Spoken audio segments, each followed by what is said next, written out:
Behind me is the booth of Meeple on Board Vanguard, who I am working with, and they have been very, very kind to allow us some space so we can do the interviews from here, which means that we have dozens of interviews with even more games. Welcome to So Play Wheel at Spiel 2024.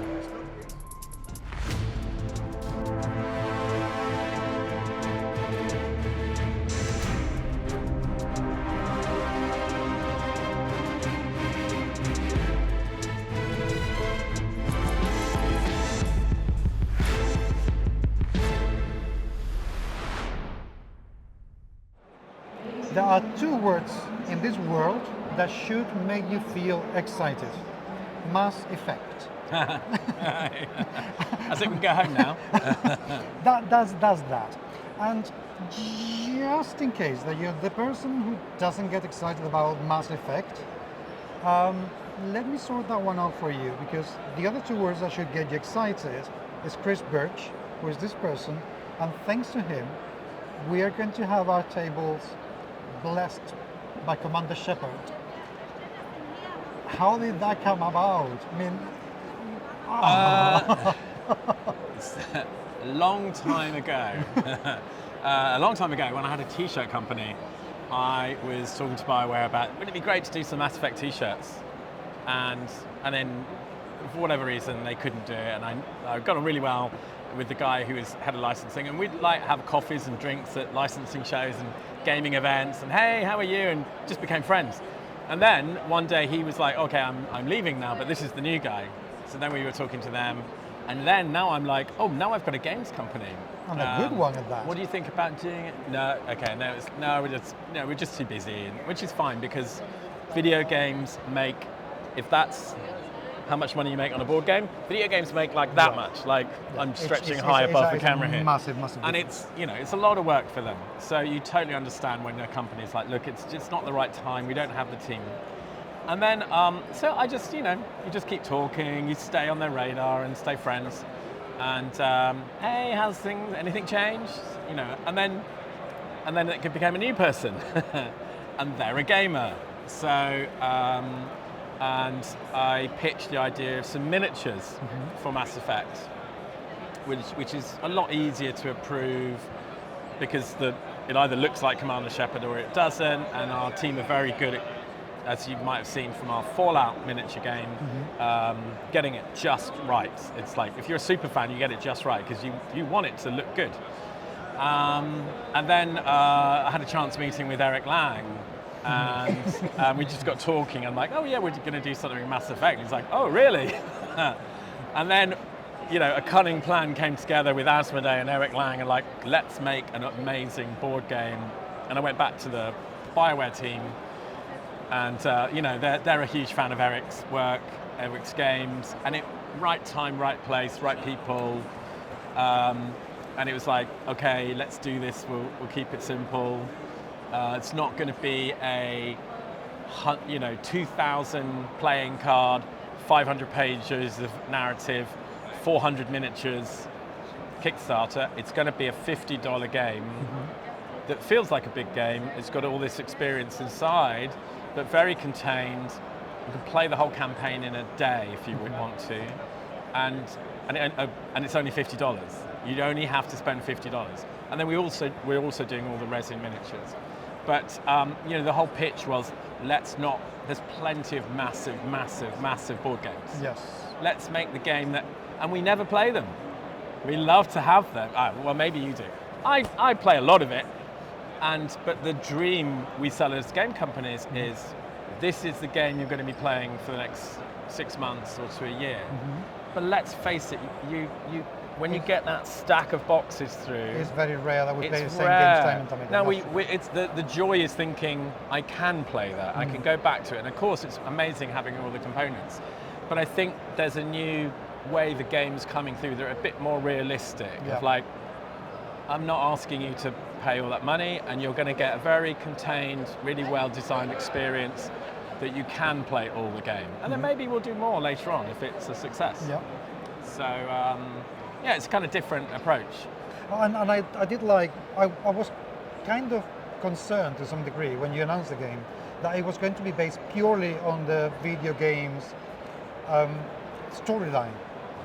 But the fact that you've done it in Hagalaz, which kind of adds to the lore a little bit, takes it out of the video game itself, I did enjoy it. I did like an awful lot, because it means that you could be creating more campaigns based on the same characters, or adding more characters. It doesn't have to be self-contained or just based on the video games. And I thought that was very, very clever indeed. I think BioWare were really impressed with, Eric and Calvin Wong is the co-designer, super fan of Mass Effect. And, when we pitched the idea, they really liked, it was this concept that there's one more mission that you missed. Yeah.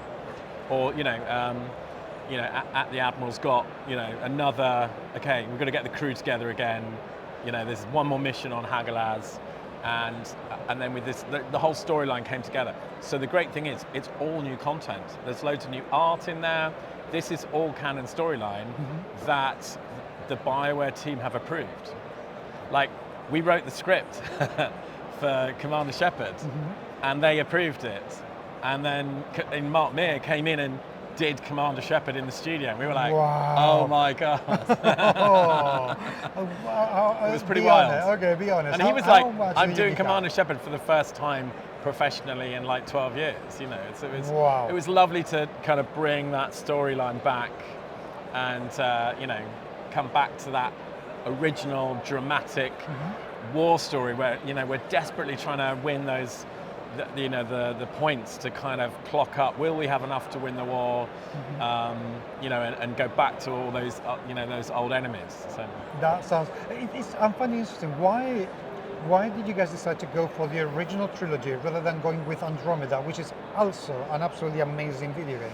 Because Mass Effect 3 was the most popular. Okay. It's you look at things commercially, right? What's going to sell the most? But Nostalgia. also, where is there somewhere where we can fit in a storyline? Because you're running around the galaxy and there's all these missions, and it just felt, commercially and creatively, there was the right opportunity. They had the best quality artwork from Mass Effect 3 because they did the Legendary Edition. Yes. So there was lots of good reasons to utilize that. Some animation clips for the trailer that were used. So it's, you look at everything, does this make sense? But of course, if that's successful, we can do all kinds of stuff next. Well, successful it's going to be. I can't imagine that game it's already selling tens of thousands of copies every year. That's going to be incredible. Yeah.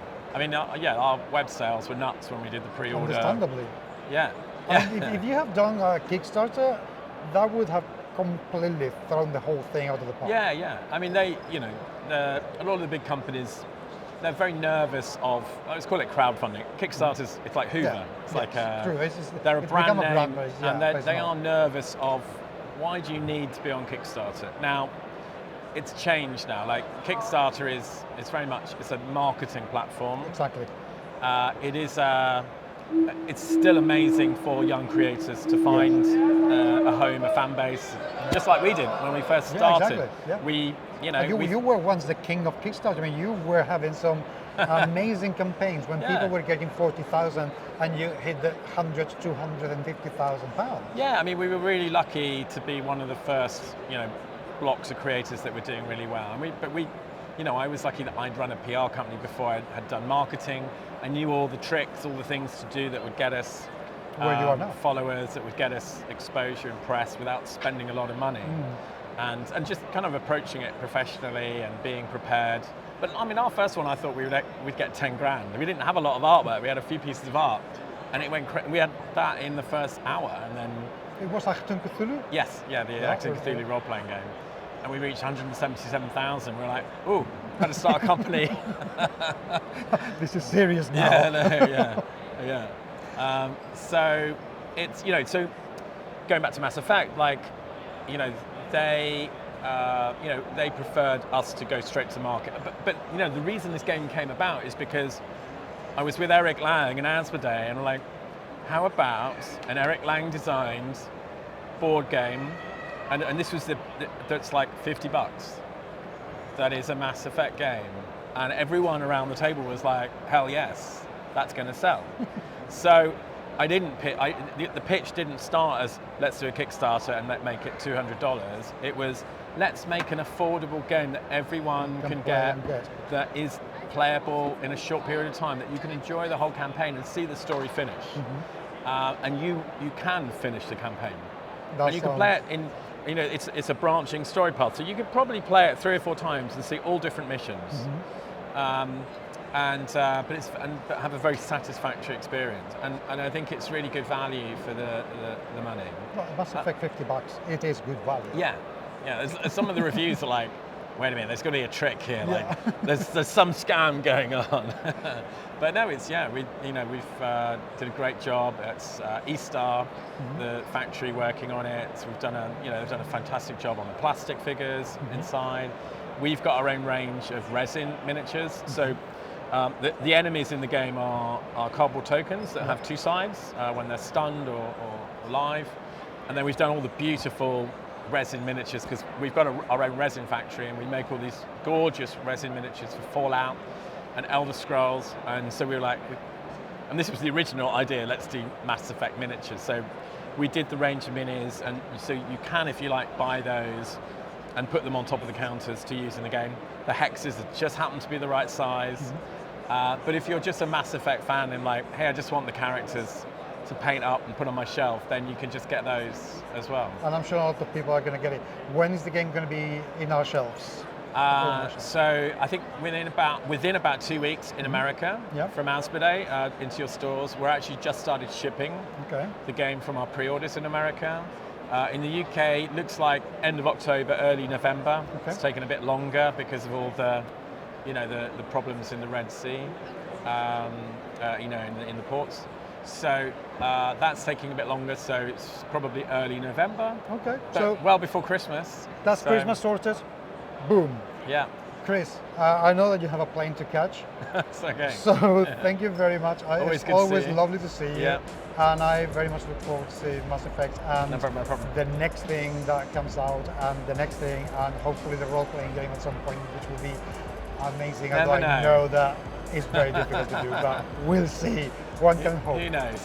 Go and buy this game, and maybe there'll be something more. Exactly. They see interest. Yeah. Yeah. Who knows? They may be convinced. Yeah. Thank you very much. Thank you. And I'll see you very soon indeed. Yes. Take care. All right. Thanks. Bye.